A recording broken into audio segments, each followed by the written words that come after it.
I have to begin by asking you a question because it somewhat affects the way I will orient my presentation.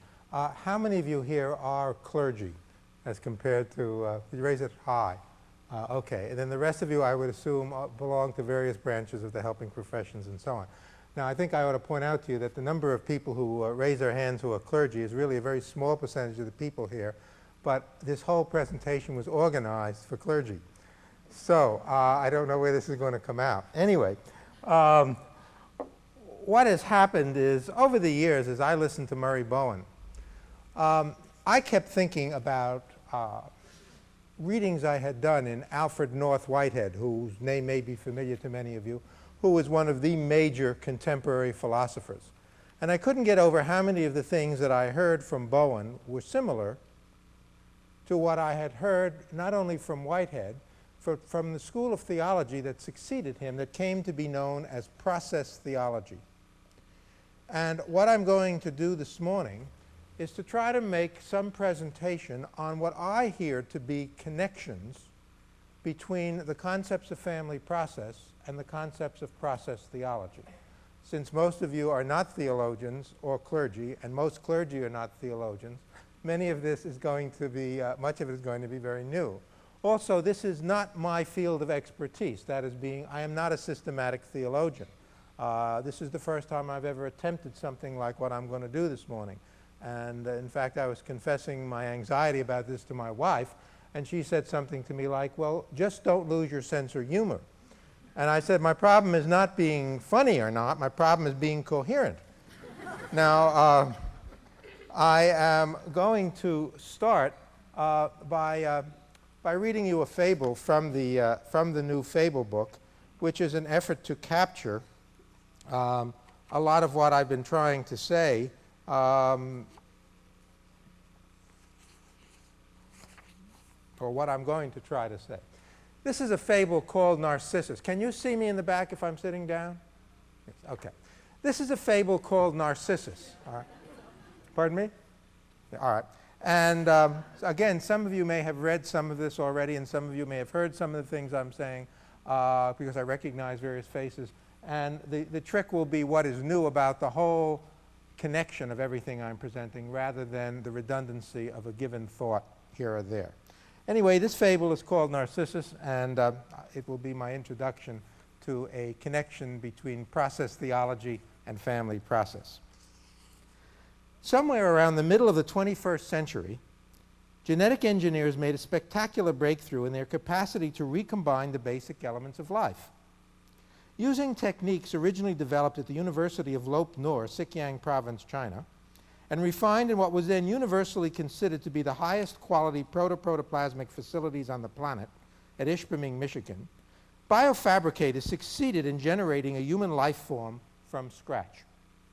Recognizing immediately the extraordinary ramifications of this discovery, and in accordance with international protocols that delineated how to proceed in such an event, signed by every nation in the world except Paraguay and Iraq, the information and technology was immediately handed over to United Nations authorities. After several months of careful consideration that involved the major scientists of the world, the UN decided to go ahead with a carefully controlled experiment. Under the strictest supervision, a small population of ideal human life forms would be created and placed on an island in an ideal climate, and they would be observed to see how such perfect creatures would respond to one another, as well as what type of society would evolve. Picking the location was no problem. Choosing the ideal life forms was another matter. How many limbs should they have? How many eyes? Were the ears located most propitiously? Would the heart be better on the other side? Should coronary arteries be wider or consist of non-stick material? A cancer alarm, ambidexterity for everyone. Perhaps the appendix, the gallbladder, and the little toe might be left out altogether. And what about the effect on culture? If another finger were added, what would be the effect on music? Not just the playing of instruments, but the effect on the minds of composers when they realized the potential of the new versatility. Longer arms, what would be the effect on batting averages, not to mention the shot put? It was soon seen that each major change in the human form could have a major effect down the road for civilization. It was decided, therefore, to create a set of committees, each with the specific responsibility for one major dimension of society.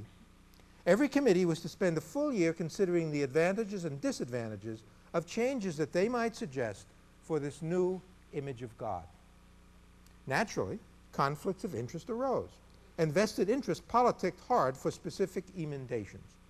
Bagel makers, for example, wanted stronger teeth, and the telephone companies wanted rounder mouths and flatter chins for an adaptation to a new receiver they were developing. But dentists strenuously objected to both, saying square orifices that winged out at the corners would cut in half the time it took to complete most of their procedures. Computer manufacturers wanted a life port so that there could be direct serial connection to the brain. But the neurosurgeons effectively blocked that, saying that the whole profession would have to be rewired. The idea that the new creature should come into the world with a full set of antibodies was quickly scotched by the drug companies. Insurance agents pushed hard to double longevity and were vigorously opposed by the funeral directors and so on. Eventually, a plan was forged that, while not pleasing everyone, gained enough general acceptance so that the UN could proceed. However, educators, therapists, and the clergy of all denominations, indeed members of all the helping professions, had been stymied about changes that they might suggest, and they did not see how any change in the human form could appreciably affect learning, human relationships, or emotional growth. Finally, they did come up with one small recommendation which was enthusiastically accepted by everyone. Readouts that would show exactly what was going on in the creature's brains and that could be read in either direction were to be inserted in all their foreheads. With such a simple device, no one would be able to dissemble. People would, in effect, always be telling the truth. It would obviously have a remarkable effect on all personal relationships, from marriage and raising children to every conceivable kind of negotiation. Such a device, a readout in the forehead that showed what was in the brain, it might hinder the playing of bridge, chess, checkers, and other parlor games, but a sliding device or switch could be installed whereupon groups by mutual consent could agree not to use the windows, as they were coming to be called.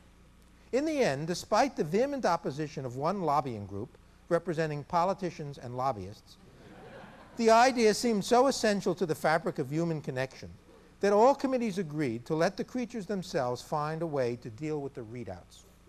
At worst, the inability to enjoy the fruits of mystery seemed a small price to pay for the advantages that would be gained by a completely honest society. Finally, everything was set, checked, and double-checked. The life forms were delivered and placed in various positions, all programmed to turn on at exactly the same moment. And life began at 5 a.m. on a Wednesday in the middle of the month of May. The entire first day, things went superbly. Each creature knew exactly what to do. They established cooperative patterns everywhere. Traffic was free of snarls. Lines to bank tellers moved at exactly the same rate. Some physicians even made house calls. There was not one sign of violence. Scientists monitoring the experiment from a remote satellite were ecstatic. Data banks swirled on, and at the end of the first day, everyone retired apparently happy and fulfilled. But on the second day, something went wrong. In fact, the entire project collapsed. For as each creature woke and went through its morning preparation, it naturally glanced in the mirror, where it chanced to notice what was flashing across its own mind. And as each one began to read its own readout, it became so fascinated with what was in its head that it just remained there, frozen in attitude, and none of them ever functioned again.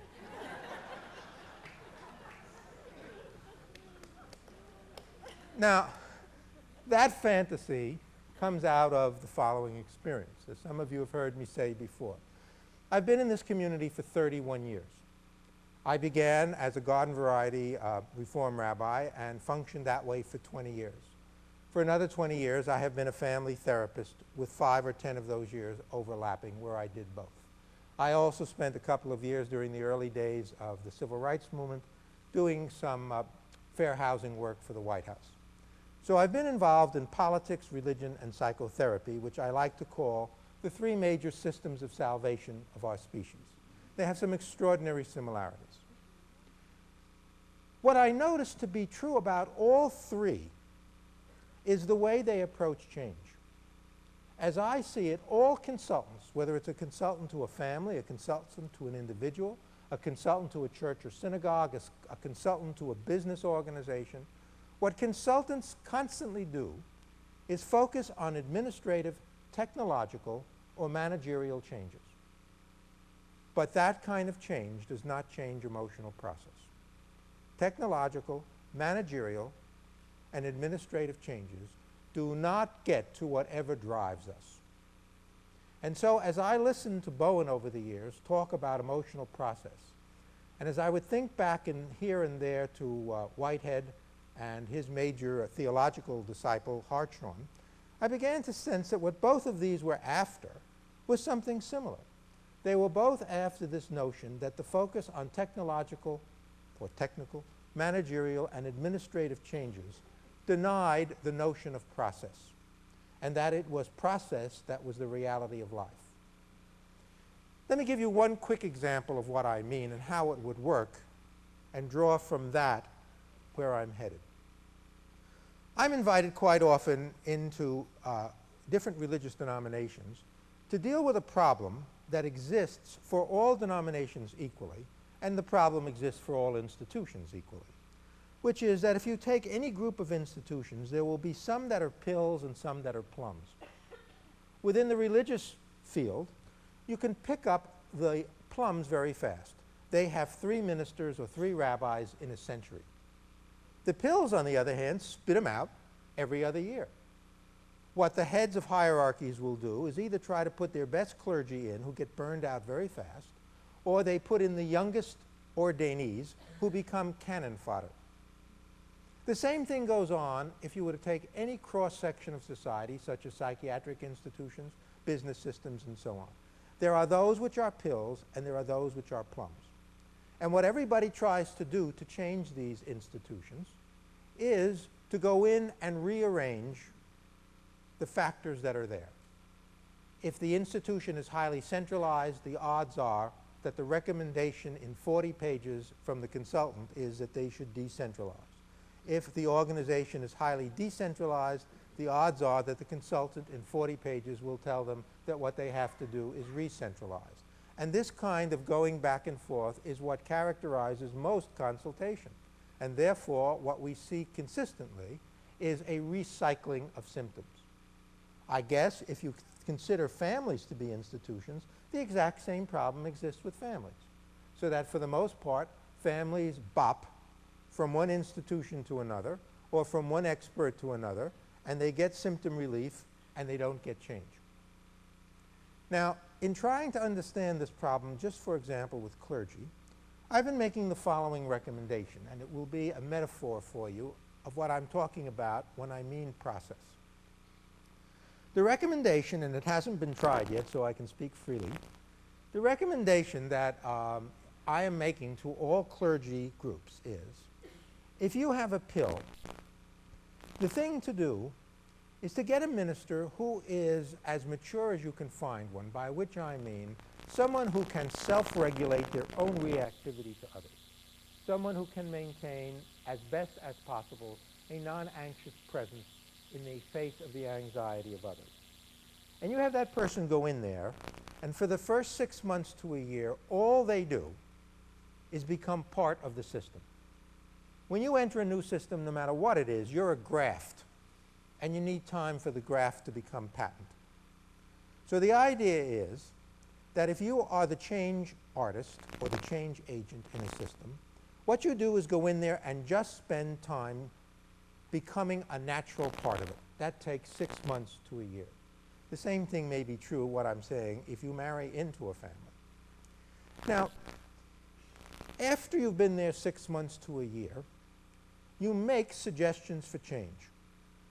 You might bring in new programs.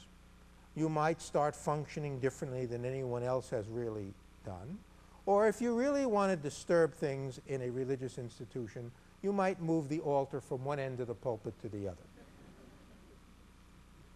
The purpose of all these suggestions, however, is not to bring change. The purpose of these suggestions is to bring out the reactivity.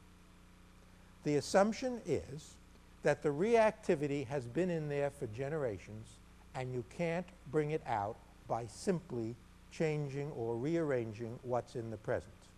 What one is after is something that is a process that has been going on for generations. It is my belief that if a leader could go into an institution after becoming an accepted part, then start making changes, allow the reactivity to come forth, and then not react to the reactivity, which is the critical point, then the reactivity would wane and a shift would occur in the emotional processes of that institution. That is what I mean by dealing with the processes rather than dealing with the substances that are there. How did I hit on this? I hit on this after doing a presentation to my own rabbinic group made up of a bunch of people, rabbis and lay people, who were charged with the idea of affecting, in some way, Reform Jewish pills. How do you get to these congregations that have historically been troublemakers? I had done such a presentation 7 years previously. What stood out to me was they had made no changes in what their efforts were, that many of the congregations were the same congregations. On the way home, I read an article by a cancer specialist who was questioning the statistics in the war on cancer. And suddenly it hit me that the batting average in the effort to change institutions and the batting average in the effort to change oncogenic processes was about the same. And a phrase came to my mind at that time, which I've been using ever since, which I have called the myth of the primary site.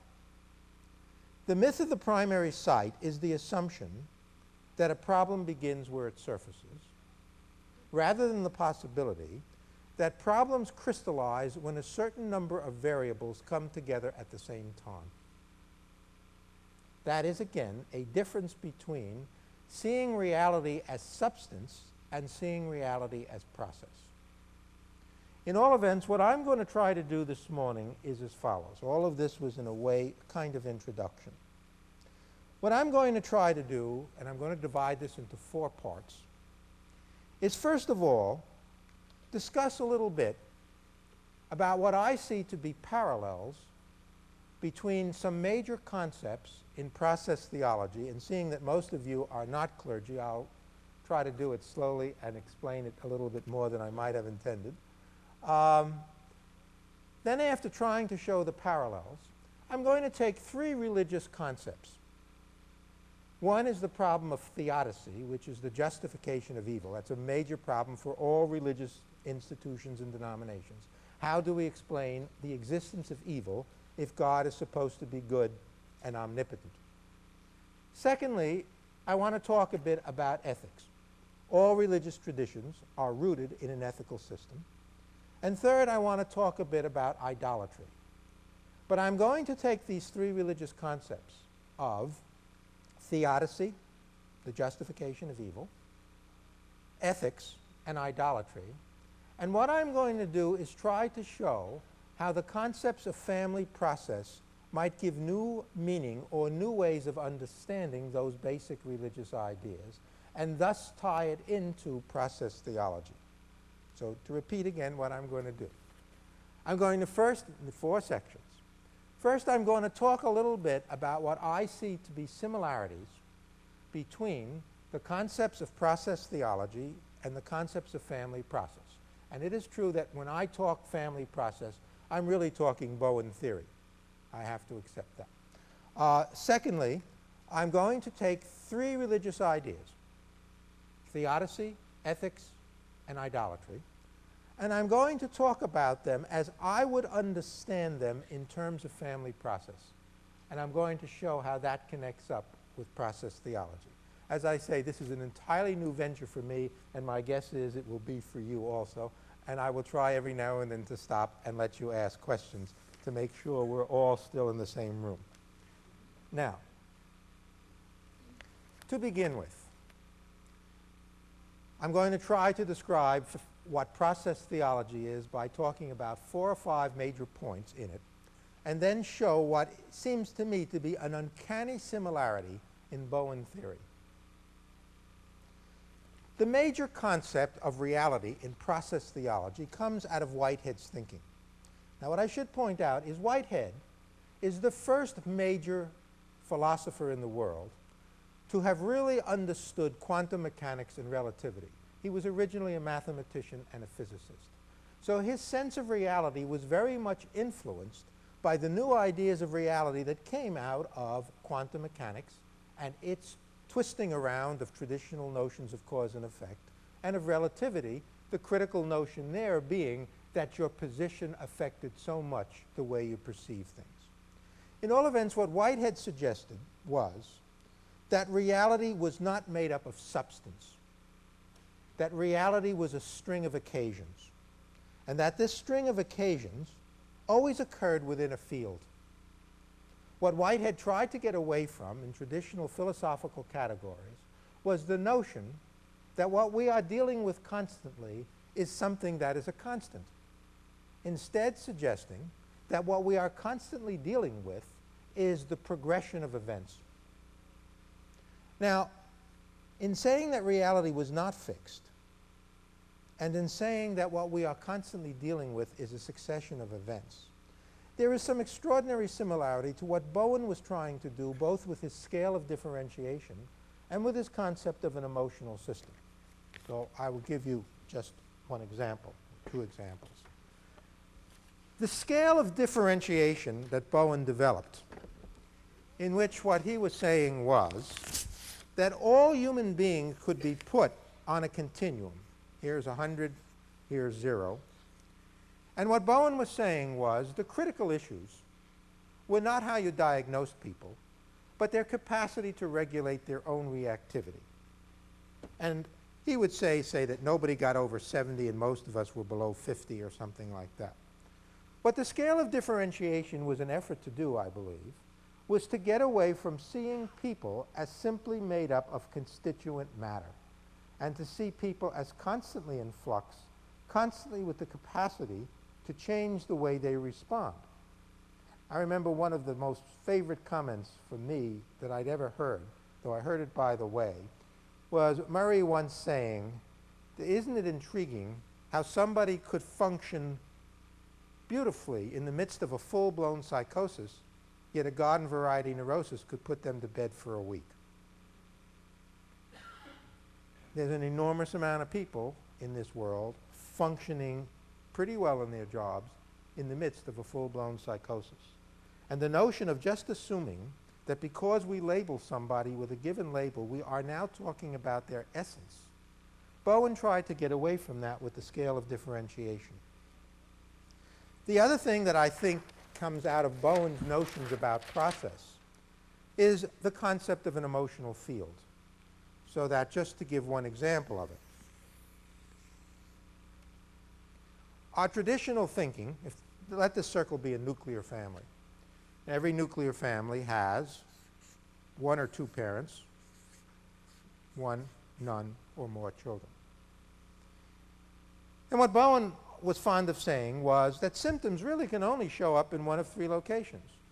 They can show up in the marriage relationship, they can show up in one of the children, or they can show up in one of the parents. Now take something like physical illness. Physical illness in traditional categories that sees disease purely in terms of substance would understand a physical illness to simply be the result of the pathogen and where it affected the organism. The problem with that notion is every time we do a genetic study of people and can trace their physiological problems to genetic histories, what do we do with the people who have the same genetic histories that don't manifest the same illnesses? What Bowen tried to do to get away from that notion of substance was to suggest that what a pathogen does is not enter the body of somebody so much as the emotional field. And that to understand why some frenetic, energetic type A's never have heart problems, or why, given any other personality correlation to any other disease, why such people don't, is to understand more their position in the emotional system of the family. One of the things that family process has focused on over and over again is the understanding of the confluence of forces, both in the present and from the past, and how they affect the position of people in it. So that there is evidence that a very small percentage of the human race gets most of its illnesses. And that may have far more to do with their position in the emotional forces of their life than with their substance. So this is just a first parallel between the concepts of process philosophy or process theology and some notions of family process. It requires a new ordering of reality. It requires thinking differently about what reality is. The second concept in process theology, or in process thinking coming from Whitehead, raises the question of what is permanent. You see, if reality is not to be simply the result of substance, and substances are not what basically continues, what does? What process theologians would wind up saying is, from Whitehead, that what continues is relationship systems. Now, I've used a Bowenian word there. What they would say is societies, but they don't mean by societies what we normally mean by society. What they mean is connection. What is permanent is connection. What is permanent is the way things connect up and the patterns that develop and what is passed down from generation to generation.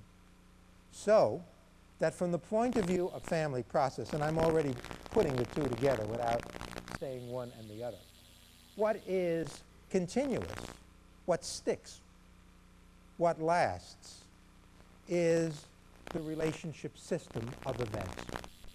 What tends to continue, what is permanent, is not based on the substance of things, but it is the way things have come together. And anyone who has ever tried to change a set of connections knows how difficult that is. Now, what process theologians or process philosophers have wound up saying is, every event is the inheritor of all the events that came before it. Now, that could almost sound like I'm saying it the way Bowen would say it. But that is what process theologians have been saying for 30, 40 years. That every event that occurs is the inheritor of all which has come before. And that this cumulative succession of inheritance is really what is the nature of life. Now, for those of you who are familiar with Bowen theory, or Bowen, you know that he has constantly focused on evolutionary processes. There is, by the way, a book that has come out in the last 10 years. I'd be curious how many know about it. The man's name is Sheldrake, Rupert Sheldrake, and it's a book. His original one was called The New Science of Life, and the revised, more readable version is called The Presence of the Past. Are any of you familiar with it? There is a, I think, $10,000 reward out for anyone who can find evidence for what he is saying, and it was reviewed by one reviewer in England as the best candidate for book burning in the 20th century. Sheldrake is saying something similar about how atoms form, how crystals form, how genes form, and he is applying all the same concepts of getting away from substance and moving toward process in the creation of all aspects of science. One of the interesting things that Sheldrake starts with, just to show, is to say if the four major forces of physics are known to have separated out during those first milliseconds of the Big Bang, then why couldn't they also be evolving? In other words, Sheldrake starts with the notion that the so-called laws of the universe that we live by, could they themselves be evolving? And that leads to, again, the notion that what is reality has less to do with substance than something which, for want of another word, we would call process. Those who have been trained by Bowen or Bowen students know that the focus on multi-generational process and the effort to get people to focus on that is an extraordinarily important thing. Again, to give just one example, and this would be related to a multi-generational concept. I like to say that nothing I say is more than 70% true. This thing is close to 100. I've never seen an exception. It would be simply this.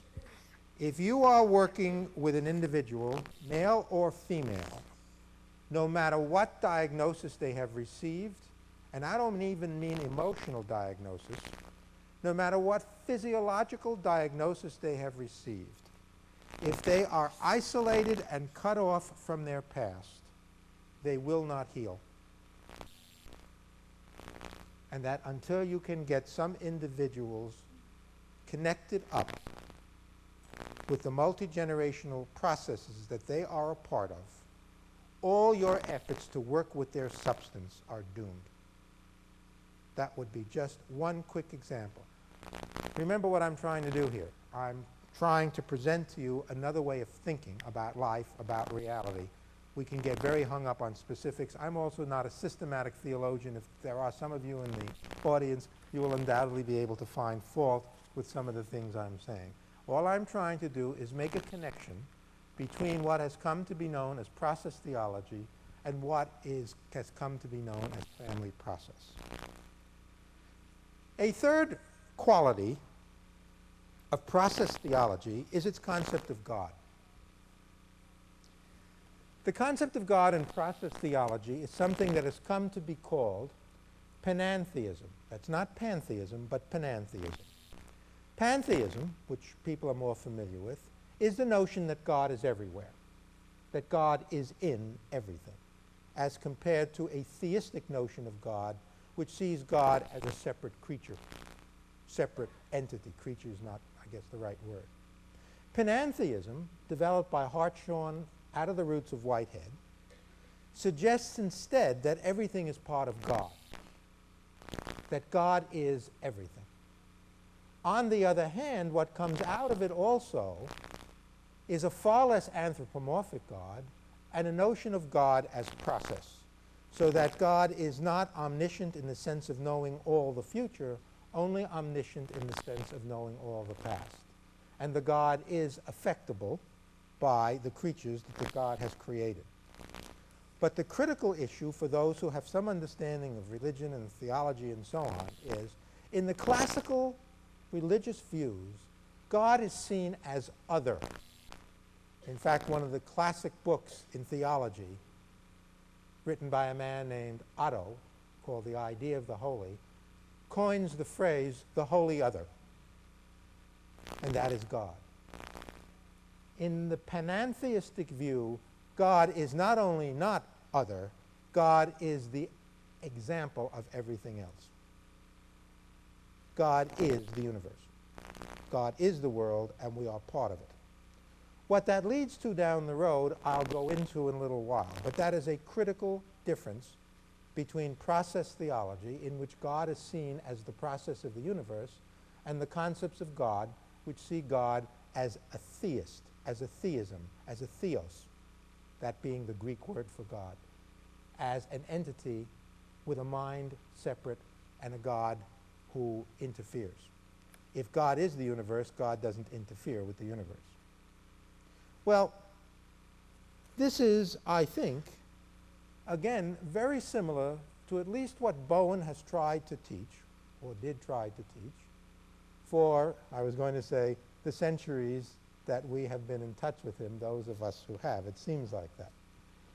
Because what Bowen was constantly trying to say to us was that this distinction between human life and the rest of life is a fake out. And that our effort to see our minds as so important and the critical difference which makes us so separate is the wrong focus. Sure, our minds, our brains, our cortex, our forebrain, that's different. There are no other creatures with that. But what Bowen has been saying for a long time, and what was at the root of his philosophy, I was going to say theology, was that we are not that different from the rest of life, and that the emotional processes that we witness in human beings and in families go back at least to the first eukaryotic cells, the first cells that develop nuclei. One of the things that I have often thought about is what happened when you only had cells that cloned, before the first cell came with a nucleus. What occurred when you only had prokaryotes, cells that didn't have nuclei? With prokaryotes, they can only reproduce by reproducing themselves. And then at some point in history, along came the first eukaryote, the first one with a nucleus. And it looked at the other cells and said, you know, I don't have to be like you. I got a nucleus. And they, of course, would be uncomprehending. And maybe I should write a fable. Anyway, the eukaryote would go on saying, well, I've got more potential. I've got more possibilities. I'm going to find another one like me.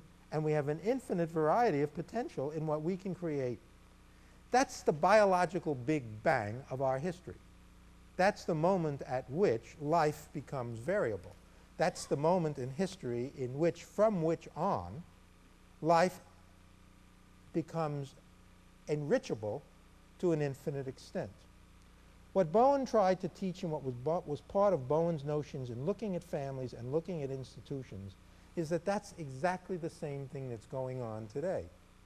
That whatever must have been the reaction of the prokaryotes to that eukaryote still goes on in every family and every institution when someone says, I got a nucleus, I have capacity for differentiation, and I'm going to be me, and the rest of the system reacts. But what Bowen was trying to say is, you can explain that in with all kinds of concepts. You can explain that with all kinds of psychodynamics, but the truth of the matter is, what goes on every time that occurs, that tension between self and togetherness in human society has been going on ever since creation. And in that, it is very similar to a panentheistic view of God, a notion that the processes that we deal with at any given time are the same processes that have been dealt with ever since the beginning. There's a fourth one, which I'll just touch on slightly because I'll come back to it later. One of the concepts that develops in process theology is what they call a unifying of opposites. There's an effort to get away from splitting the rational and the irrational, or the good and evil, and so on, and put it all together as different connections of something that is a basic process beneath it. One of Bowen's concepts that really got the most opposition going, I think, and when Mike Kerr wrote his book and wrote and that article that appeared in Atlantic Monthly a couple of years ago, was Bowen's notion that schizophrenia is in all of us. There is nothing I have ever heard him say that is more disturbing to other people than that notion. I understood it because of the following situation. When I came to Washington, I had a small congregation, and it was only 8 or 9 years after McCarthy. And I decided around that time to run a conference for Reformed Jewish youth on what was then called the Turn Toward Peace movement. And SANE had just begun, and I invited Norman Thomas, the former socialist candidate for president, to come and speak to all this Jewish youth. When the people in my synagogue realized that Norman Thomas would be on the same sheet of paper, the name Norman Thomas, with their names on the letterhead, something broke loose like I never could understand, and it took me years to understand what happened that night. The anxiety that got going over the notion that these people were going to be associated just by paper was the most incredible anxiety I'd ever seen in my life. I had no idea how to deal with it. I had no idea how to understand it. Until a few years later, when I heard Murray Bowen talk about his experiences with the hospitalizing of schizophrenic families at NIH, and how he tried to run it by democracy, instead of, at the beginning, just setting the rules according to his project in the way he wanted to do it, and taking stands himself, and watch the chaos that occurred. It was only at that moment that I realized that you could have an incredibly psychotic system with no one in that system being clinically psychotic. That was another thing that I think was a really important teaching for me. And yet it comes back to what I think process theologians have been trying to say, which is that if you try to put the healthy and the unhealthy as opposites, you're really missing something very significant about the human phenomenon. Finally, process theology, and I'm going to stop after I do this fifth point before I go on to the other three parallels and throw it open for questions. Process theology does not envision God as coercive, no less as punishing. Why would God want to hurt a part of himself, herself, itself? If God is process and God is the universe, then the notion of a God being coercive, the notion of a God being punishing, does not really make a lot of sense. What happens instead in process theology is the view of God as a lure, L-U-R-E, of a lure that leads everyone toward their creative fulfillment. God is the ultimate in creativity, but ongoing creativity, not just the original creativity. And God is therefore, and this will tie it right in, God is therefore not an overfunctioner. Now, that's a really important notion, you see. There is one of my favorite, again, as I say, I'm not a theologian, but one of my favorite ideas from Jewish tradition comes from the Kabbalah. The Kabbalah was a medieval mystical movement in which, in trying to deal with the problem of theodicy, they said that the way evil came into the world is that God contracted himself. The Hebrew word is tzimtzum. God did a tzimtzum. It's the same root for the modern Hebrew word for raisin, to give you an idea of the concept. It is shriveling up, all right? So the notion was that God shriveled him, her, itself up as a way of allowing for freedom. And I am constantly saying to clergy who are over-functioning with their boards of trustees, their vestry, you know, what God did for you is give you the freedom to screw up, and that's the least you could do for your parishioners. Well, that obviously carries over to any family or person or anyone else you're working with. There is, therefore, a functional way, too, in which emotional process, at least as taught by Bowen, and emotional process or process theology are similar, and this has to do, strangely enough, with the functioning of the leader.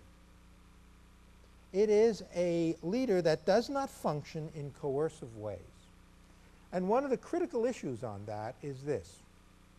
This is, I think, my own pet idea, and I put it together from some of the readings and some of my training with an existential psychoanalyst who used to be here in Washington. Some of you will remember him, whose name was Les Farber, and who ran the Washington School for a while. And Farber, I also had a year of supervision with him, and he had written a book called The Ways of the Will. And he was fond of talking about what you could will and what you couldn't will. You could will going to bed, but you couldn't will sleep. You could will sitting at a dinner table, but you couldn't will appetite. I would add you could will being together, but you can't will togetherness. And Farber's notion was that all psychosis and neurosis was the result of a disorder of the will, where you were trying to will what can't be willed. That was the essence of what he was trying to say. One could easily argue that that's what Genesis is all about. It is distinguishing between creatures that can will and that which can't. God alone can will things into existence. Human beings cannot. Human beings are not omniscient, omnipotent, or immortal. But why this is important in terms of family process is this. I would submit to you that the critical factor that will always be found in the families that have the most severe problems is will conflict. I submit to you that for the rest of your life, you can watch for that in every family where you have suicide, anorexia, schizophrenia, deteriorating diseases, and so on. That issue of will conflict is critical. You will always find people trying to will others to be according to their own image of what they have for them. Well, process theology is suggesting that God doesn't do that, and that human beings certainly can't do that. What I am constantly hearing from therapists is their worry about a family might do this or that, their effort to will the family to move in certain directions. I hear it from parents. Farber went on to point out to therapists, he was a psychoanalyst, an existential psychoanalyst, and he saw the problem extend out like some huge hydrocarbon to therapists, analysts, and their supervisors, where analysts were trying to will people to change and their supervisors were trying to will them to change.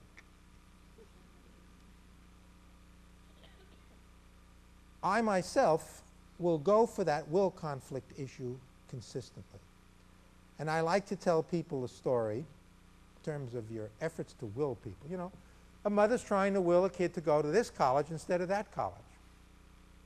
And you say to the mother, okay, suppose you get your way and your daughter finally goes to the college of your choice, and 3 months later she goes to a party and her boyfriend wraps their car around a tree and they're both killed. Do you want to take that kind of responsibility for omniscience and omnipotence and so on? And then I tell everybody what is one of my favorite remembrances from my high school. My Latin teacher promised everybody an automatic B if we would just do the work for fourth year Latin, because he needed a certain number in order for the New York State Regents to allow him to teach the course. So little did I ever in my life imagine that I would take 4 years of Latin. But it exposed me to a guy named Virgil, who, as you may know, wrote a book called the Aeneid, which is the Latin version of the Odyssey. And what stands out most from my senior year in high school is one story in Virgil's Aeneid. According to the Latin mythology of its time, there were 3 women who sat at spinning wheels and spun out everybody's life. They were called the Fates, or the Parcus in Latin. And there was one guy Virgil described, now this is 2,500 years ago, there was one guy who Virgil described as always trying to fake out the fates by flipping a coin, saying heads I do this, tails I won't, but always doing the opposite of what he said he was going to do. So he'd think it one way and do it the other way. Except, says Virgil, the fates, knowing that he functioned this way, always made the coin come up the opposite way of what they wanted him to do. Well, that's what I see going on in society consistently. You're going to fake out the fates. I had a neighbor die. He died. He was waiting for a heart transplant. The woman, the wife, was an incredibly dependent woman. She had a daughter who was our babysitter and a son off in college. And we went over to pay a condolence visit, and I said to myself, that daughter isn't going to go off to college this fall because that mother is so incredibly dependent, she is really going to get stuck there. So being new at this game, but understanding enough from what I had imbibed from Haley, from Bowen and others, I go up and do the paradox of my life. And I say to her, of course this means that you can't go off to college now because your mother will need someone to take care of her. And she says to me, not me, baby. And off she goes to college. And I think, wow, it works. Whereupon her brother dropped out of college and came home to live and take care of her. So I said, heads it's this and tails it's that, and the fake's fake.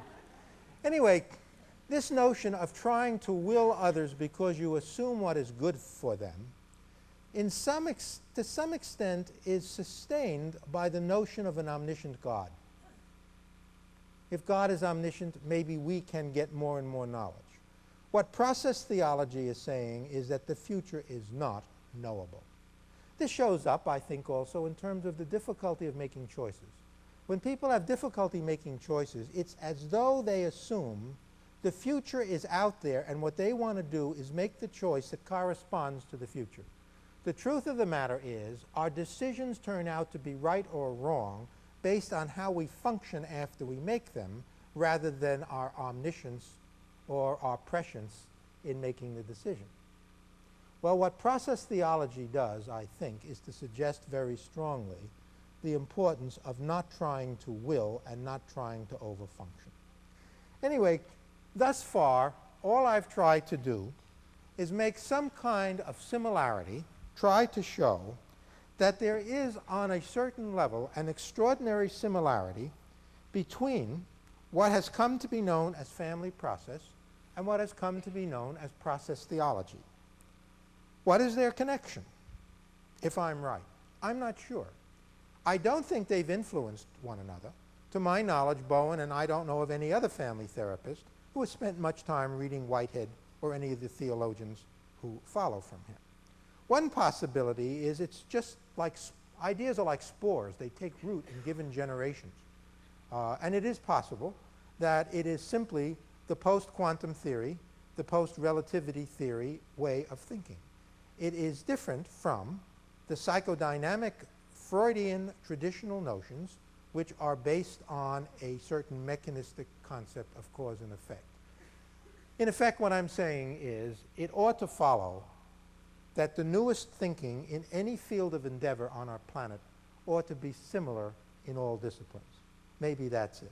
One funny thing as a way of ending this first section. I have noted as I get invited around the country to do presentations that I rarely get invited to the Northeast. My presentations are, this is beginning to change, but they are consistently the South and the West.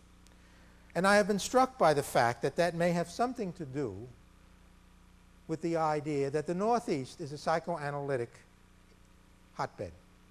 The Northeast is where psychoanalysis and psychodynamics developed.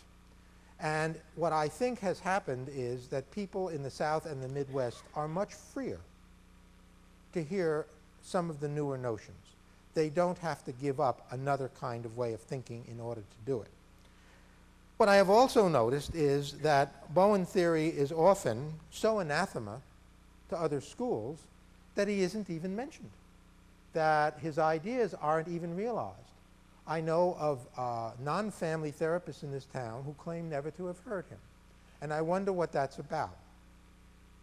Well, the ultimate parallel is the other night. The other night, in finishing up some presentations here and reading some more theology over at Wesley Seminary, trying to make sure that I understood what I just tried to present to you, on my way out, I see a brand new book called Modern Theological Thought.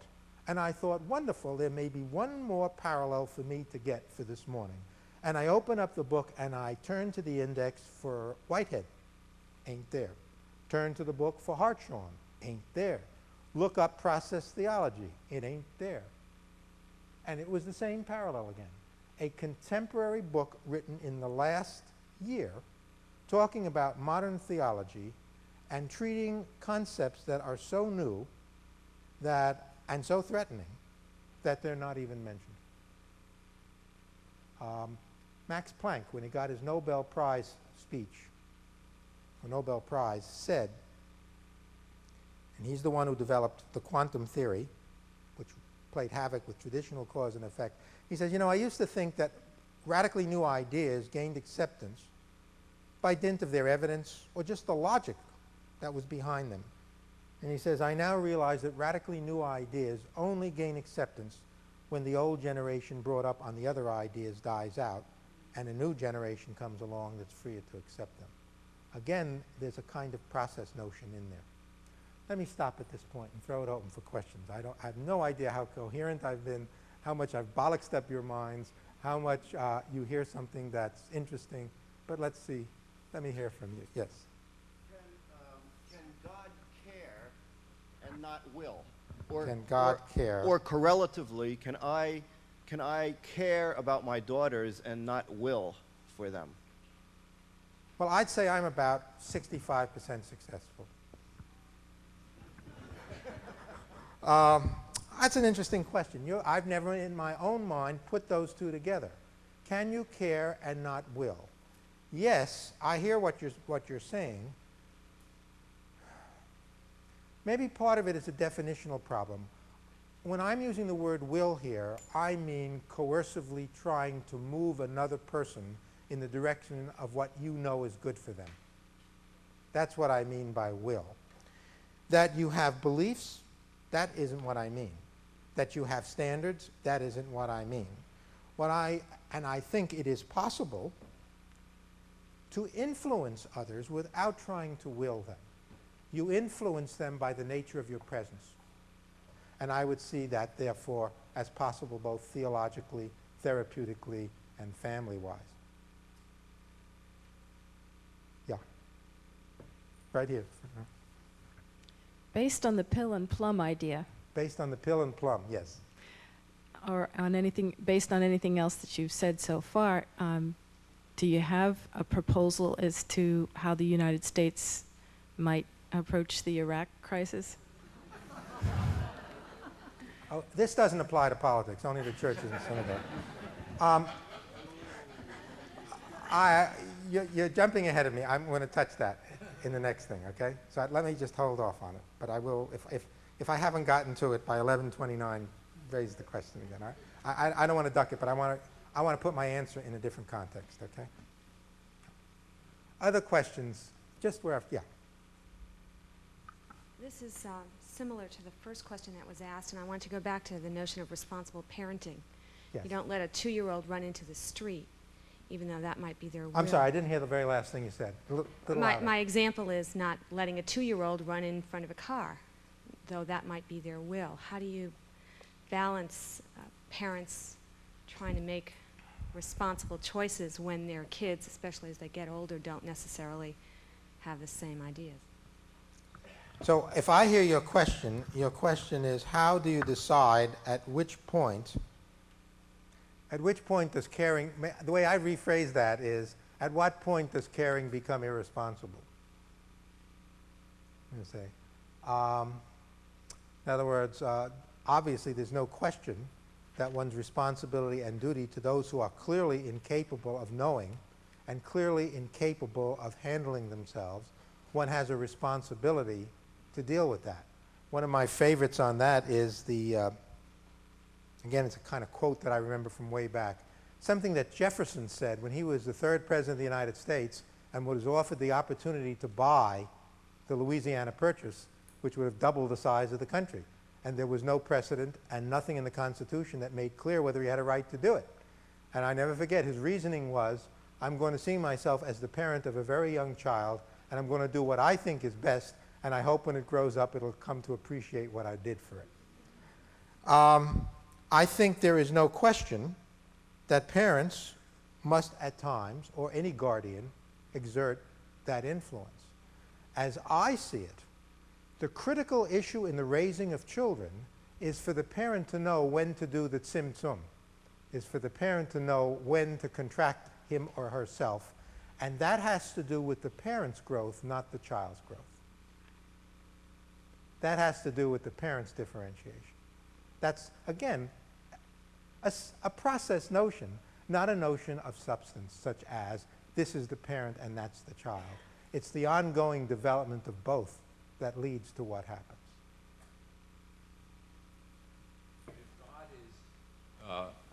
If God is conceived to be part of the universe, or is the universe, and the universe is made up of parts of time and space, isn't that then a contradiction of the very basic definition of God, who is not part, who is not, who is whole and complete?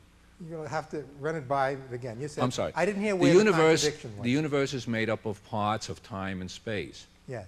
Isn't that if you hold that God is the universe, isn't that basically a contradiction in that God is always defined as someone or something that is not part of time, is not space, and does not occupy space. It's interesting that you said that. I didn't bother because I didn't think it was an important issue. But what the process theologians are constantly focusing on is that God is temporal. And your question now makes me understand why they did that. They are saying that God is subject to time.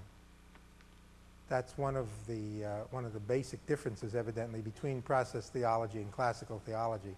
And I am not enough of a systematic theologian to understand why they were focusing on that issue so much. But what they were saying instead was that God evolves, that God knows everything up to the point of the present, doesn't know the future, is part of everything, and is affected by everything. So that God would be affected by the feelings of God's creatures. But time and space God would be subject to time and space. That would be precisely where process theology separates itself out.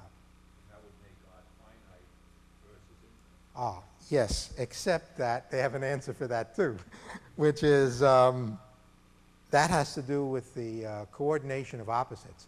And they would say God is finite and infinite. I don't know what to do with that either, other than to say, on the more critical issue,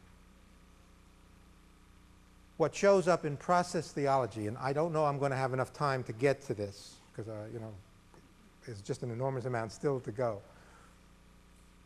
Many of the distinctions that classical theology makes, process theology does not make.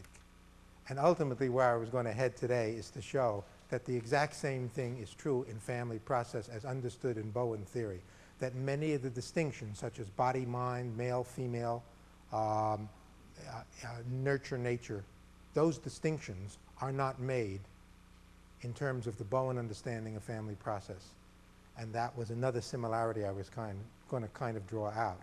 So all I can tell you here is the traditional distinctions made in classical theology are somehow unified through the notion of God as process. But if you ask me to spell it out further, I can't do that.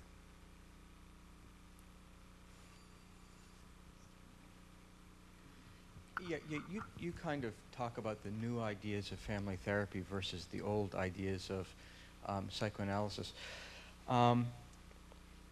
Is it really up to the grandchildren to integrate them, as the grandparents reject the evolving their evolving children's ideas of family therapy, and the family therapists say, that psychoanalytic stuff is old crud, and let's throw that out. And then the grandchildren say, well, we want to discover our roots and integrate them. Is that natural, the natural law? Is there any way around that? Is what the natural law? The children rejecting the ideas of the parents, throwing them out, and it being up to the grandchildren then to rediscover and to do an integration. I don't know how to explain that. It sure is a curious phenomenon, and it exists in all cultures, this incredible camaraderie between grandparents and grandchildren. And I know I had been exposed a lot to other families by the time my children were born, and I was going to do it differently so that my kids didn't do with me what everybody else's kids were doing with them. Of course, I faked myself out again. I was flipping the coin. I can't figure out for the life of me why that occurs. Well, specifically in terms of the evolution of our thinking, so we're not so either or. We're not so the old stuff is bad and the new stuff is where it's at. Let me see if this is another way of phrasing the question.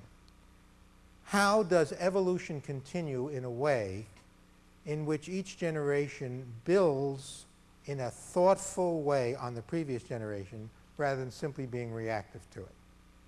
An enormous amount of new ideas come out of reactivity. It's a strange kind of thing, I'll mention books as I think of them. There's a book called Against Method by Paul Feyerabend, in which he takes a very strong position against the traditional notions of science and winds up with the idea that anything goes. And his point is that if you keep trying to impose what you think science should be on science itself, then you're subject to all the problems that that science itself is subject to. It's a very intriguing book, Against Method by Paul Feyerabend. I don't know how to answer your question. I'm trying to answer your question in the context of what we're talking about here. The major thing I have noticed about multi-generational processes is that extremes breed extremes, and that the best thing any generation can do to minimize the possibility that its children will just be reactive to it, as compared to going through a period when they're challenging, that's okay, is work on their own reactivity and extremeness. That the process of extremeness is a kind of ping-pong thing. It's something that just keeps going back and forth through the generations, and that the best way to work to make sure that the next generation is less reactive is to work on the areas of your own reactivity. That gets back to the similar notion of how do you influence without willing. But that's the best I can do with that one. Did you have your hand? Yeah. Let's make this the last question so that I have time to go on with other. Yeah, one of the things that struck me when you talked about certain ideas having to die out before the new ones can come in, I was struck by the way denominations lately, the Lutherans and Presbyterians, had major coming back together, and it seemed like that might be parallel to where finally those issues had died out for many of the people who had fought over them. I'm wondering if that happens, if that seems the same I'm thing. not sure I'm following the thrust of what you're trying to either say or ask. I guess, as I am a Congregationalist, and I know that there are many people who violently, between the UCC and Congregationalists some years ago, had great differences, and those seem to be weakening. And I'm wondering if that's what happened within Lutheranism, with Lutherans. I don't know what to say about that. I have a training program for clergy from around the country. And the clergy come in 3 times a year for 3 consecutive days. So that's 9 days altogether. 1 day is spent on the parishioner family, 1 day on the congregation as a family, 1 day on their own families of origin. Generally, we have 25 at a time, and they represent easily 8 to 9 different denominations each time, and they may come from 14, 15 states. There is absolutely no correlation between the way these people think about life and where they come from or their denomination. And what does seem to be true, though, you see, is, well, the question to be raised that I have to keep raising is, does this, what I'm seeing, suggest a major change going on in religion in America or the world, or is it just by selection those people from every denomination who are starting to think differently? And I don't know how to answer that one. But let me go on with the second section of what I wanted to present today. Thus far, I've just tried to show some parallels between what is known as process theology and what is called family process. Now I want to take a couple of religious ideas. I don't think I'll have the time to get through all 3 as adequately as I'd like, so I may shortcut a little here. But I want to take each one of these ideas and talk about them in terms of family process. That is, what I'm going to do now is take a religious idea, but talk about it in terms of family process. And the first religious idea I want to talk about is, how do we explain evil? How shall we explain that which is destructive, that which is negative? Theologians are always trying to understand it in the context of, if God is good.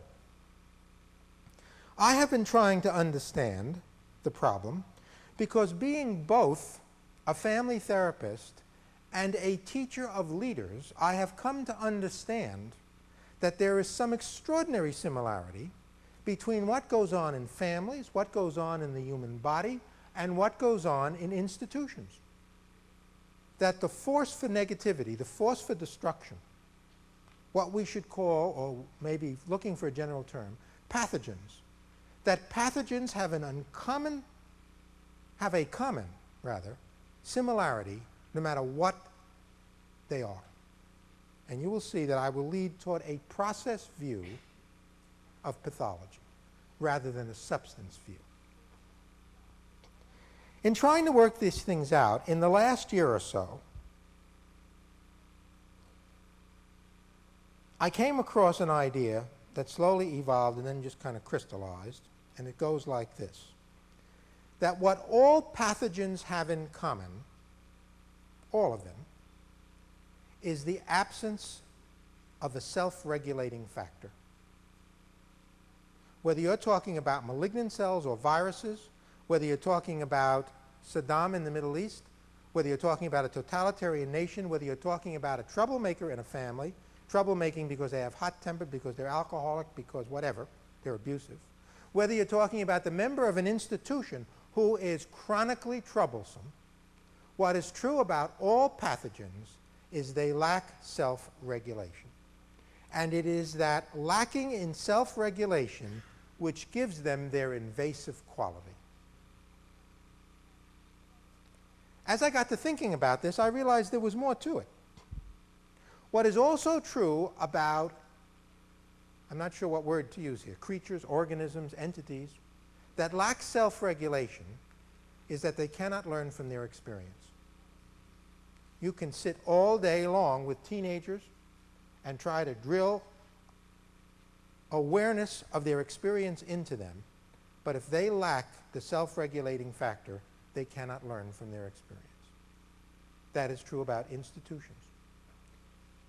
I first began thinking about it when I started learning about the way in which cancer cells are different from normal cells. An article in Scientific American, I think it's a January issue, and I think it's 2 or 3 years ago, describes an interesting experiment in which an effort was made to stop a malignant process in leukemic cells by trying to figure out what was the missing self-regulatory factor. They found it was a protein, and they found that when they put the protein into the cells, the malignant process stopped on the spot. In other words, normal cells go through the process of differentiation, then specialization, and during that process they stop proliferating. Cancer cells are opposite in all three.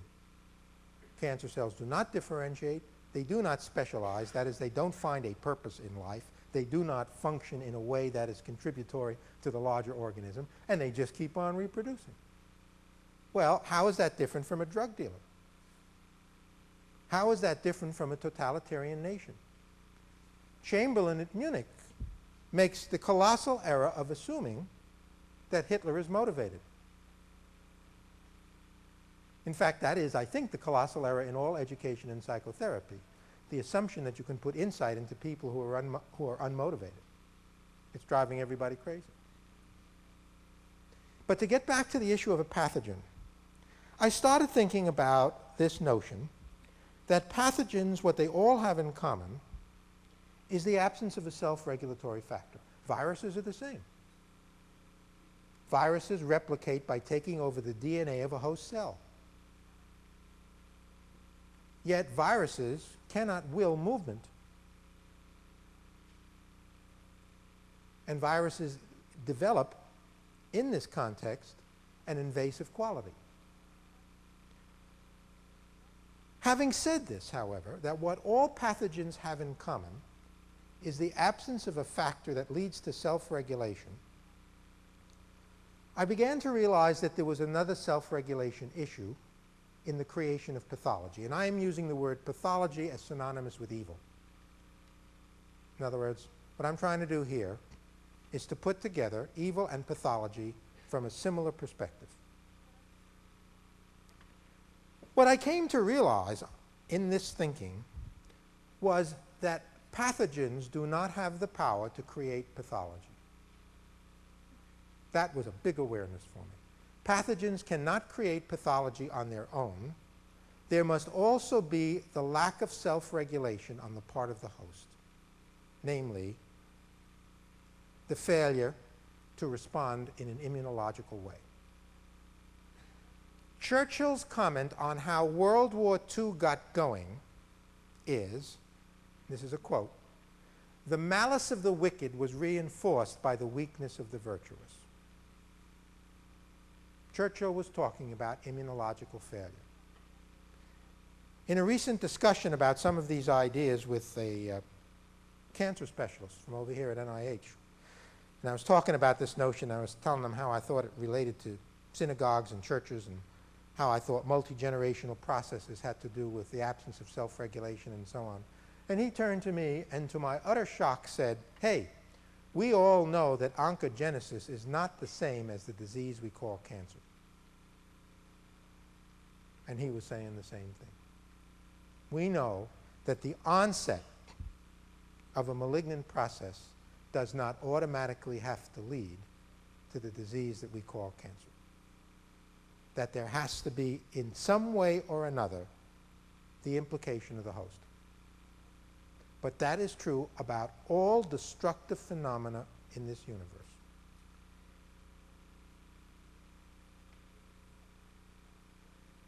It suggests down the road, and I really don't have a lot of time to go into it at this point, that the focus in working with all families and all institutions has to be with the strengths in the system rather than the focus on the pathology. It suggests an enormous difference in a way of thinking about healing or in a way of promoting growth. Because what it suggests is, and I think the following is fairly accurate, it is not possible to eliminate all the pathogens in the world. Pathogens are the result of the randomness of the full possibility of a rich set of connections and a rich set of variability. Pathogens are the byproduct of a God that permits freedom.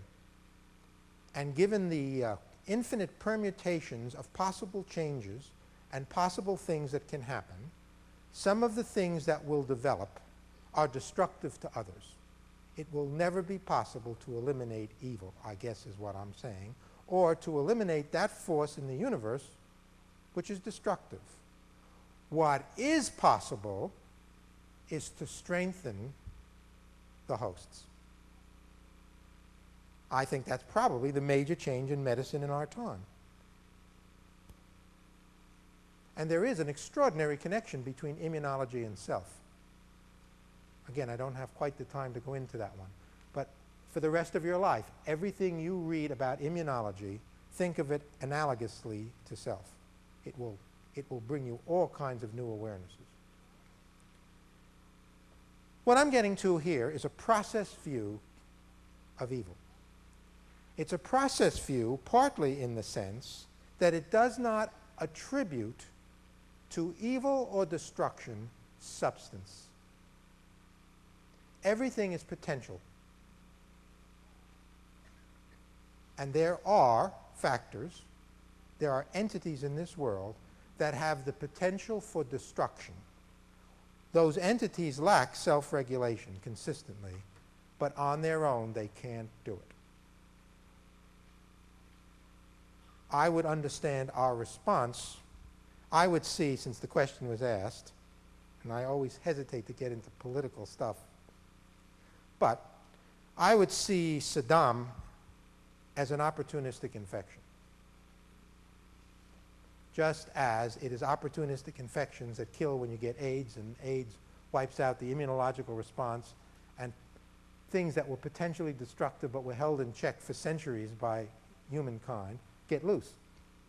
Well, Saddam comes on the scene right after détente. That as much as we were bothered by the United States-Russian Cold War, it gave the illusion that someone was in charge. And other nations were not as likely to do what just occurred. So I have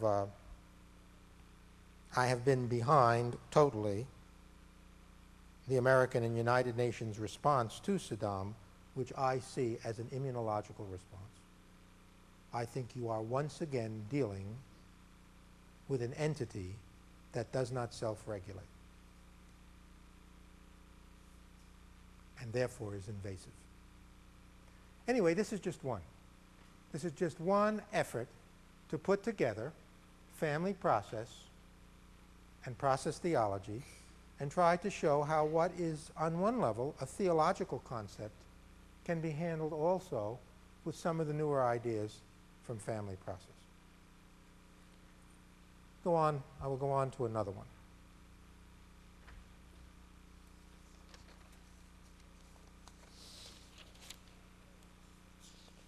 I guess one other idea that might come out of that is, to a large extent, one could understand leadership and theology in a way that the primary role of a leader or a God is to put order into things.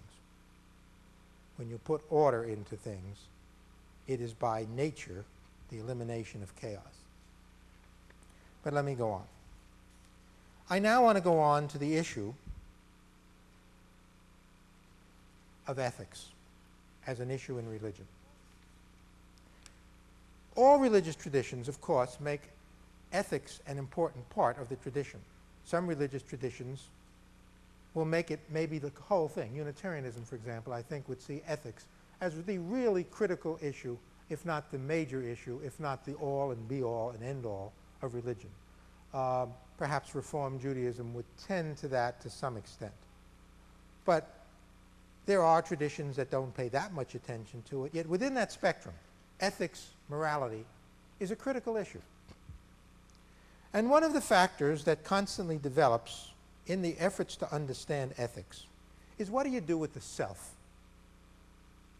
Because on the one hand, almost all immoral and unethical activity can be understood as a disorder of the self, where the unethical, immoral person is aggrandizing their self. They are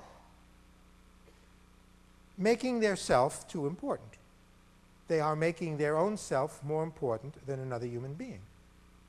And religious traditions have generally tried to get around that by emphasizing humility, by emphasizing self-sacrifice. There are problems with that. If the human being is understood in some way to be in the image of God, therefore creative, therefore full of potential, how do you put together self-sacrifice and the expression of one's potential? Now, one of the ways of going about this, as I say, religious traditions have tended to swing in one direction or the other. I'll give you an example, again, from my own experience of the problem with it. About 3 years ago, the Reform rabbis had a conference in California, their annual conference. It was on the family. And they invited a psychiatrist to speak who was a consultant to Hollywood and who had written a big book on narcissism.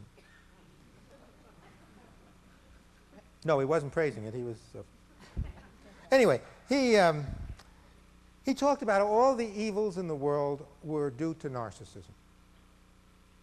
And he went on and on and on doing that. And everybody applauded him left and right.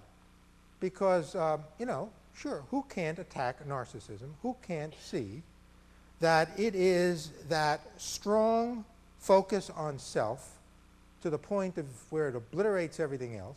Who can't see that narcissism is evil, one of the major evils of the world, of our lifetime, and so on? And so everybody applauded him. And when it was over, I turned to some of my friends and I said, you know, when you have to get up before a hostile board of trustees, defending 5,000 years of Jewish history, trying to protect your kids' college education, hoping you're not going to have to move again, you better have a very healthy dose of what this guy calls narcissism, or you're not going to survive. And what I was after was, if you want to go out there and deal with the pathogenic forces in this world, you can't do it without a really strong sense of self. It is pretty easy to come up with theories that are on the side of morality if you're not concerned about self. The problem exists when you both want to preserve self and at the same time want to also teach that self must have limits. That's where the problem comes. It is the problem, to some extent, of self and community. And it is the problem sometimes where it is the community and the togetherness forces that are really the evil forces and are destroying the self. You can have it go that way as much as you can have it go the other way, where it is a self that is trying to superimpose itself on the community. I think Bowen's concept of differentiation leads to a concept of self that is moral. It leads to a concept of self that, I believe, avoids the problem that strong self is necessarily would lead to evil results. I'm going to read to you my understanding of Bowen's concept of differentiation. This is from a paper that will appear in a new handbook of family therapy. Bruno Mazel published a handbook of family therapy about 10 years ago, and it's re-editing it. And I was asked to do the paper on Bowen theory. I spent 3 years on it, and it's over 90 pages long. I never thought I'd get into something that big. But anyway, what I was trying to do in this was not so much explain differentiation as differentiate differentiation. That is, I was trying to say, in what way is it different from autonomy? In what way is it different from independence, and other similar sounding words. I can't answer that simply, and that's why I have to read to you a couple of paragraphs.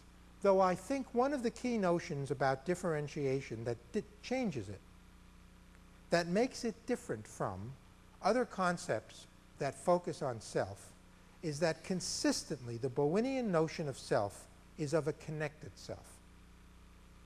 It is always that. It is never a cut-off self, and it is never a self that is invasive. But let me read it to you as I have understood it. Differentiation, as used by Bowen, refers more to a process than a goal. I didn't even realize I'd used that word process there. When people say, I differentiated from my wife, my child, my parent, that proves they don't understand the concept.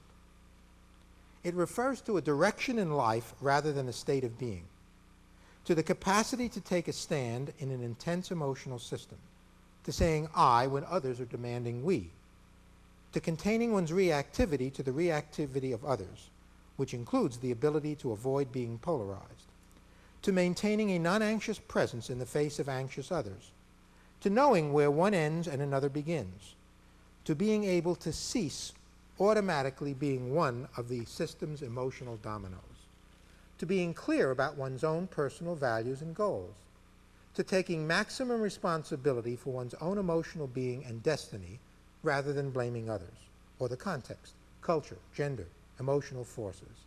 It is an emotional concept, not a cerebral one, but it does require clear-headedness. It is, as Bowen likes to say, a lifetime project, with no one ever getting more than 70% there. Now, in fact, I knew I wanted to read this morning, and yet I didn't realize how much the concept of process was in there. It is perhaps another way of showing the idea that reality is not related to substance, but that reality is related to the ongoing process of what's going on in people's lives. One of my ways of doing this with clergy, by the way, is to say to them, you know, one of the things you do with congregations when you're going to have an election for new lay leadership, whether you call it the vestry or the board of trustees or something, is you go and you say, what we want is, we want somebody who can handle the choir, we want somebody who's good with the school system, we want somebody who's good with raising funds. You go out and look for that. And I say, that's crazy. What you want to do when you advertise that you're looking for lay leaders is say, we have 2 slots for a passive-aggressive personality. We have one for a over-functioning person who will constantly keep us on our toes and so on.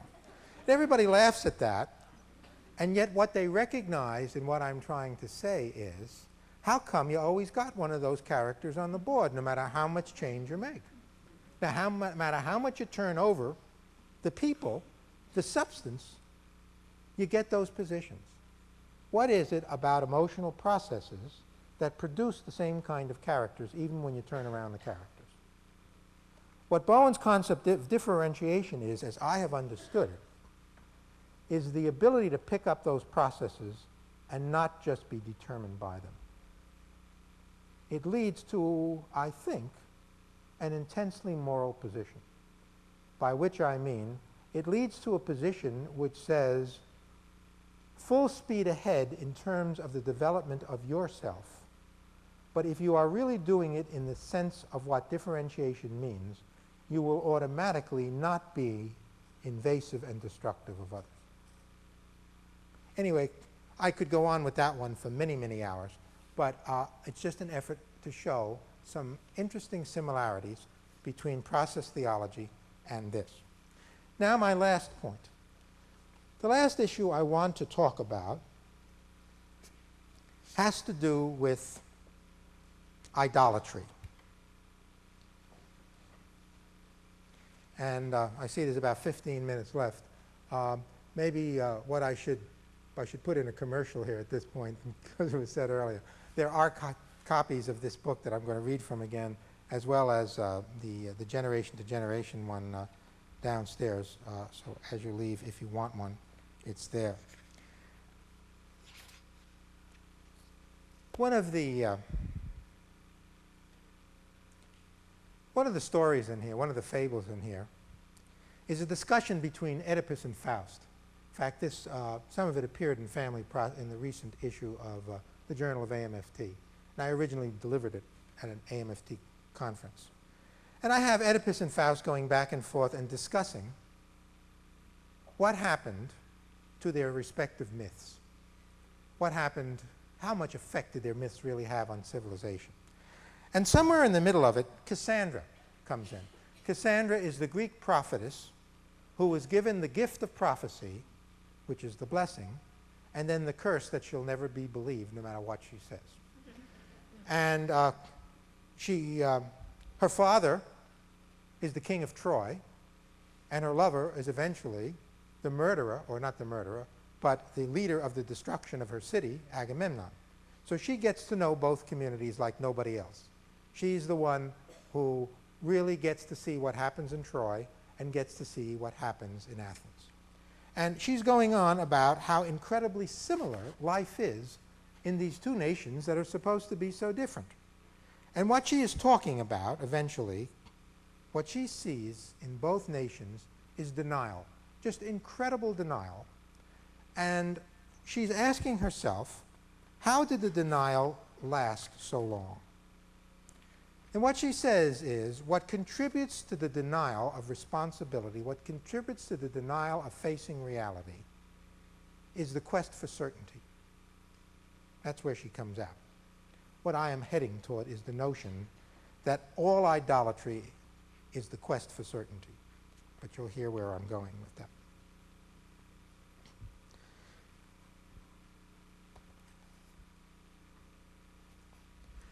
This is Cassandra speaking. The crucial point is this. The reason people have no power over the forces they say control their lives is not because those forces are too strong or too mysterious or too hidden or too ubiquitous, but because they really do not exist. They really are not that relevant to our destiny. Faust responds, "You're mocking all the academic traditions of Western civilization." Cassandra says, "Only the Northeast Interlocking Intellectual Directorate."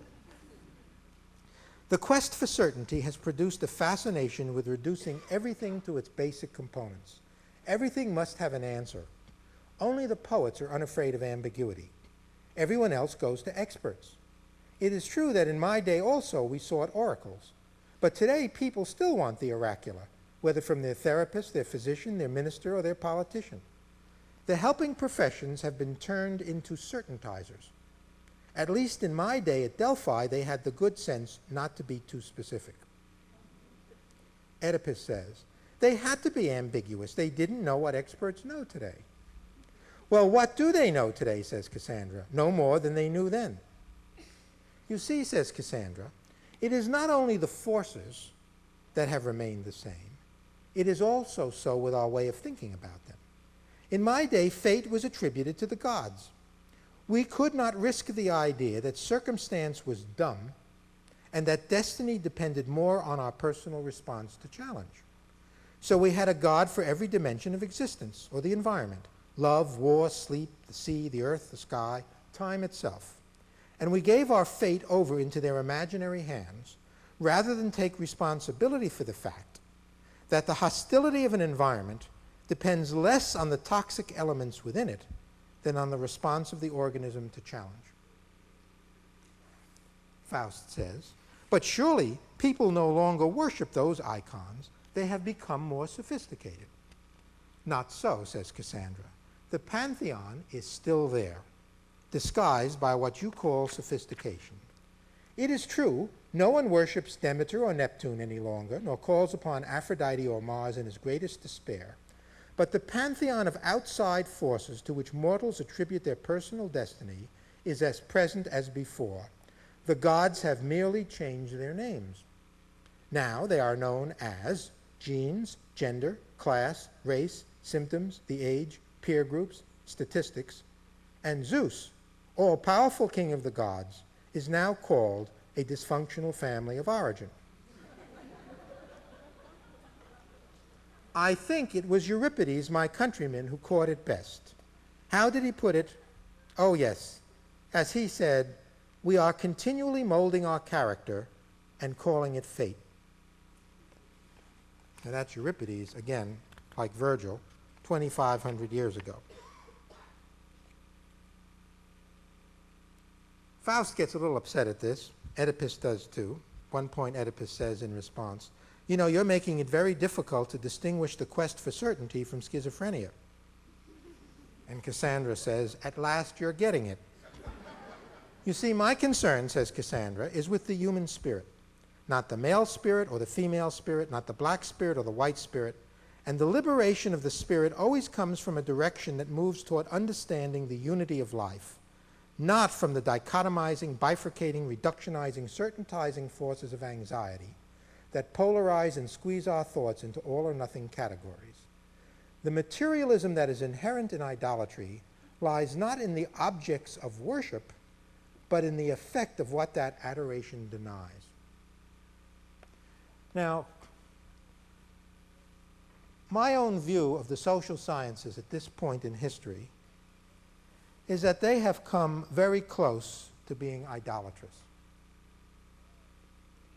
It would be my own view, based on my work with Bowen and my understanding of family process, that most of the information that psychology and sociology develops, while accurate, is irrelevant to the process of change.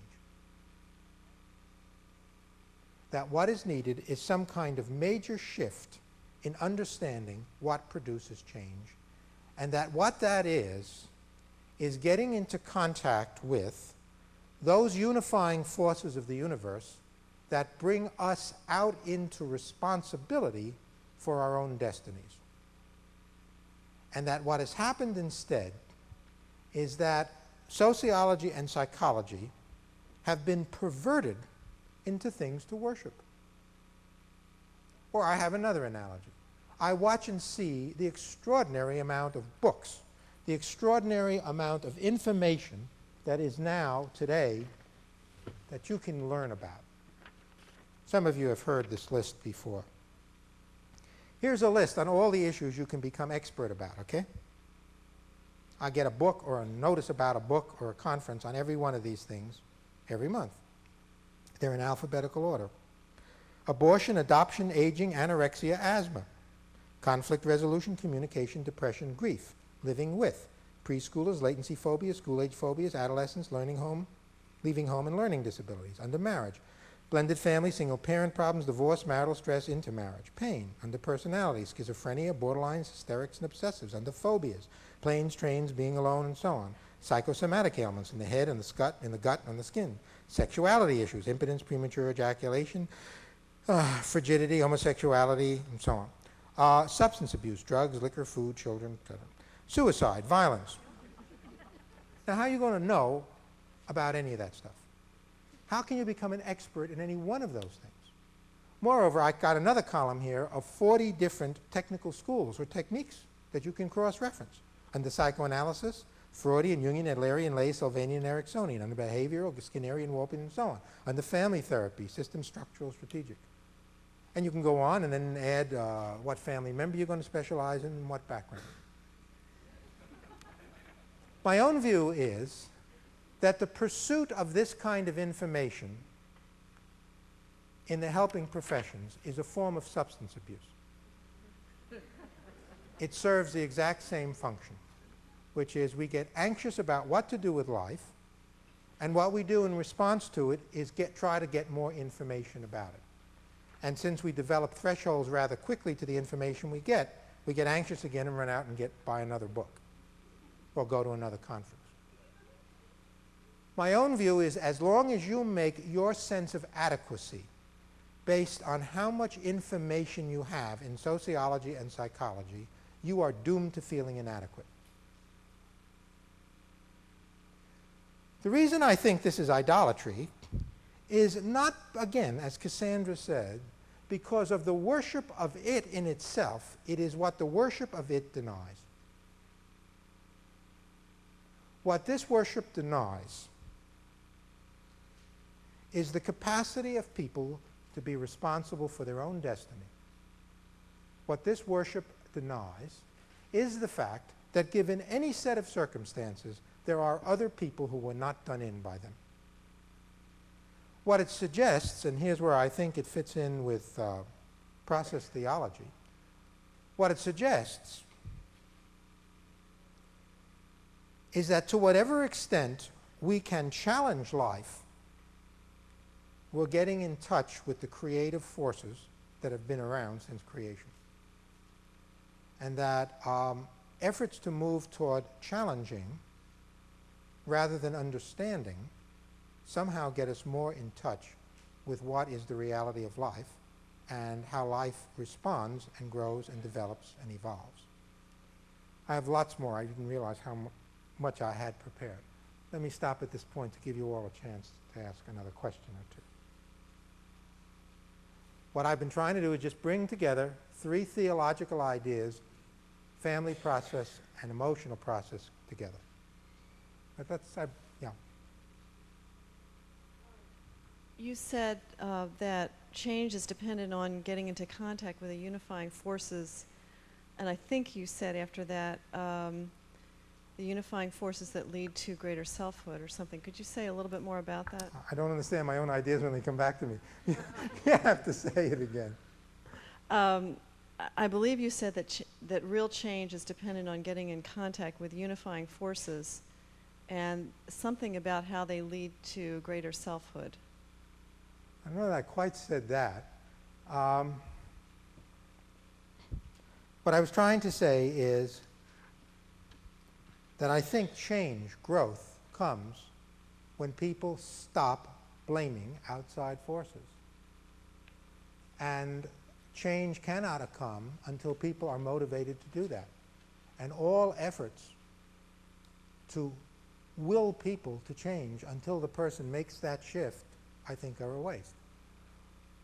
What that shift involves in terms of the presentation this morning is getting in touch with what has gotten us to this century, which is life's response to challenge.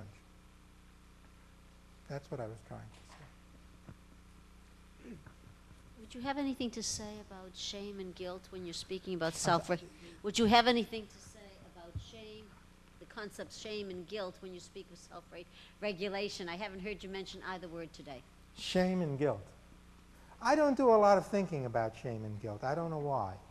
It's certainly there in the classic theologies, and I must add I have no idea to what extent, even though Jewish tradition is not theologically oriented, to what extent my own Jewish background influences my selection of how I presented this. I don't know. Jewish tradition does not make a lot of guilt and shame. It's there, but not a lot of it. And so it just does not necessarily come into my thinking. I do think process theology does not make a lot of that either. I think it's partly the focus on strength, but I don't know. I thank you for the question. I have to do a lot more thinking about it. I'm glad you... I've never read anything, I'm sorry to say this, that Scott Peck has written. I'm familiar, with him as a person. That would make for an interesting comparison as to why I don't think in those terms, or what would be a theology, what would a theology be like if it didn't focus on shame and guilt? Well, you may be touching on what is a lack or defect in my thinking, or you may be touching on something that's very characteristic of my thinking, and I don't know. Thank you. And, but I appreciate your having raised it. So let it just stand for the fact that someone did make a presentation and never touched shame or guilt. Your philosophy seems so similar to the philosophy of the 12-step programs. Am I reading you right? Well, I spoke here for 2 hours. It took me 3 years to write that paper. It took me 5 years to write my book. I haven't begun to develop my philosophy, as you put it. A lot of people will say to me when I present somewhere what you just said. What I would say, caution you about, is confusing mode and melody. A lot of different modes produce similar sounding melodies, but just because the melodies are similar, it doesn't mean that the whole mode, the whole creative matrix is the same.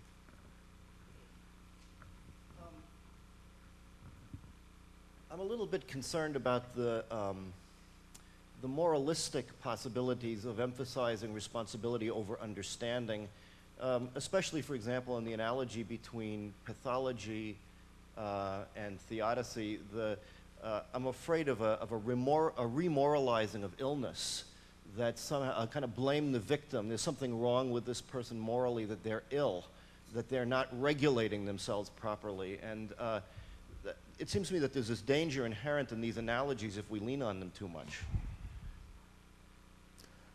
That's a question that's raised a lot, and I've always had trouble distinguishing the two ideas as I have them in my own head. That is, I don't have trouble distinguishing them in my head. I have trouble articulating the distinction. I hear what you're saying.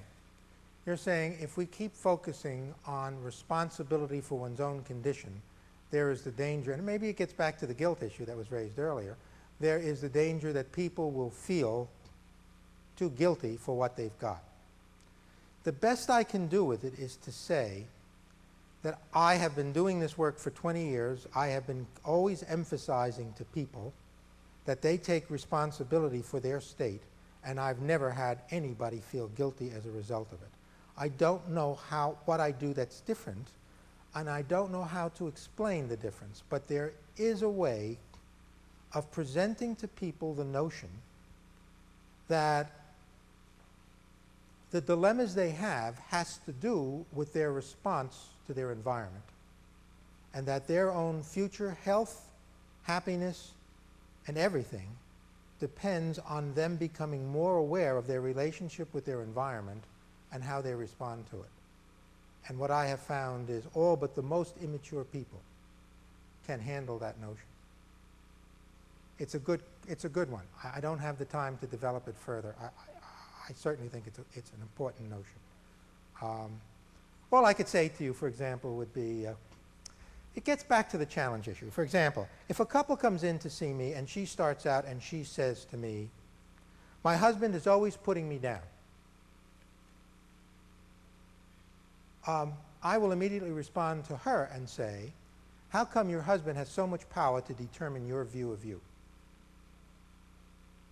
There's no way I'm going to try to change him to stop him from putting her down, because he won't. I've never seen anybody change an abuser. I've never seen anybody change a pathogen. Pathogens only stop being invasive when the host refuses to permit it. And when you can get that idea across to people, they don't feel guilty.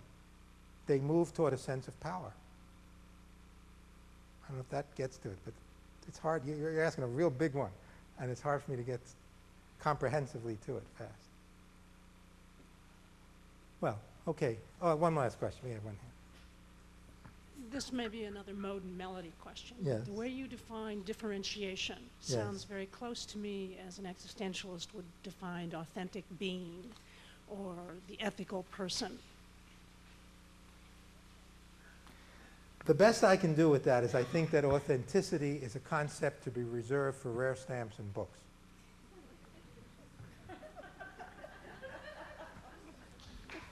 Okay, let's stop there.